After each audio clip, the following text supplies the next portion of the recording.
ԱՄՆ կոնգրեսի արտաքին հարաբերությունների հանձնաժողովն ունի 50 անդամ, նրանցից յուրաքանչյուրի ձայնը որոշիչ էր, թեև ի վերջո 106-րդ բանաձևը ցեղասպանության մասին ընդունվեց, ձայների տարբերությունը մեծ չէր, 27 կողմ, 21 դեմ, 2 ձեռնպահ, դա նշանակում է հաղթանակ, միևնույն ժամանակ զգոնություն հայկական կողմի համար, քանի որ այժմ ավելի կմեծանան Թուրքիայի կողմից ճնշումները, հիշեցնեմ, ճնշումները սկսվել էին նամակների ձևով դեռ քննարկմանը նախորդող օրերին, Թուրքիայի կառավարության բարձրաստիճան այրերն անձամբ նամակներ էին հղել և հեռախոսազանգեր արել կոնգրեսականներին։ Նիստի ընթացքը հետաքրքիր էր, հատկապես քանի որ յուրաքանչյուր կոնգրեսական լիներ կողմ թե դեմ, արտահայտում էր իր հստակ տեսակետը։ Դեմ խոսողներն առաջ էին բերում Միացյալ Նահանգների շահերը Միջին Արևելքում, հատկապես Իրաքում և Աֆղանստանում։ Կողմ խոսող կոնգրեսականները առաջ էին բերում փաստեր,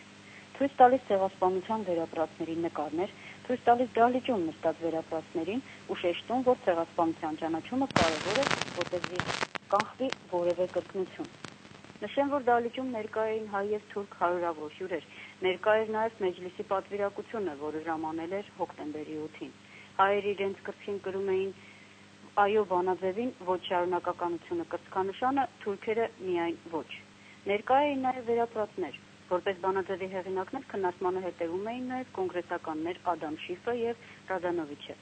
Հայերի հաջորդ քայլն աշխատանք է շնորհակալական նամակների, հանդիպումների ձևով այն կոնգրեսականներին, ովքեր քվեարկել են կողմ և ունեցել են քաջություն հայտնել իրենց տեսակետը, և որպեսզի Միացյալ Նահանգների ներկայացուցիչների պալատի խոսնակ Նենսի Փելոսին շտապի բանաձևը մտցնել օրակարգ, և Հոյդա Հայդատի բոլոր գրասենյակները պետք է քաջալերեն նրան, ի պատասխան թուրքերի հավանական ճնշումներին։